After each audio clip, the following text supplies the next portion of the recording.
Yves Bigot, le directeur général de TVC Monde, est au Cameroun. Il est venu présenter ses excuses aux autorités locales après le problème du drapeau des séparatistes anglophones qui avait été présenté devant le nom de l'équipe nationale du Cameroun engagée dans la CAN ivoirienne. Passé par le ministère de la Communication, il s'est ensuite rendu au Conseil national de la communication où, reçu par John Chebonkin Kalabou et sa forte délégation, il est revenu sur les mobiles de sa visite. J'ai tenu à venir personnellement ici à Yaoundé pour présenter officiellement au président du CNC, mais aussi à toutes les Camerounaises, tous les Camerounais, aux Lions Indomptables aussi, les excuses de TV5 Monde pour cette méprise dont je comprends bien sûr l'émotion qu'elle a causée auprès de l'ensemble de la population camerounaise. Occasion faisant le larron, le DG de TV5 Monde a également rappelé que cette confusion ne relevait d'aucune intentionnalité. Il n'y a aucune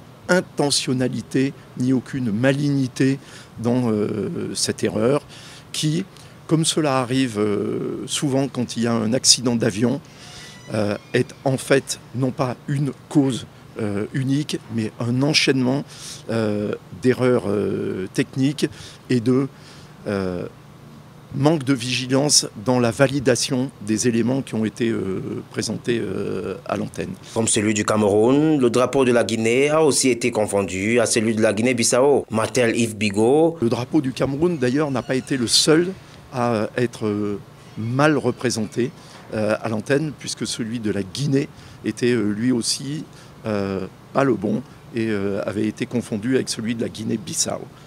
Toutefois, je comprends que, bien entendu, ça soit beaucoup plus un sujet d'émotion et d'inquiétude pour les Camerounais que d'avoir vu ce drapeau qui n'avait absolument rien à faire là et à notre antenne. Tout en regrettant cet acte, il a aussi tenu à laver l'honneur de notre sœur Denise Epoté, ancienne journaliste de la CIA-TV, aujourd'hui cadre à TV5 Monde. Je tiens à être ici pour laver l'honneur de votre sœur Denise Epoté, qui certes a un rôle extrêmement important à TV5 Monde depuis très longtemps, mais en particulier depuis 2 ans, qu'elle a été nommée directrice de la distribution, du marketing et de la commercialisation de l'ensemble des chaînes de TV5 Monde, mais également de nos offres numériques partout dans le monde et pas simplement à destination de l'Afrique. Après de vives réactions, l'opportunité de cette visite vaut tout son pesant d'or dans la mesure où elle va apaiser les cœurs de nombreux Camerounais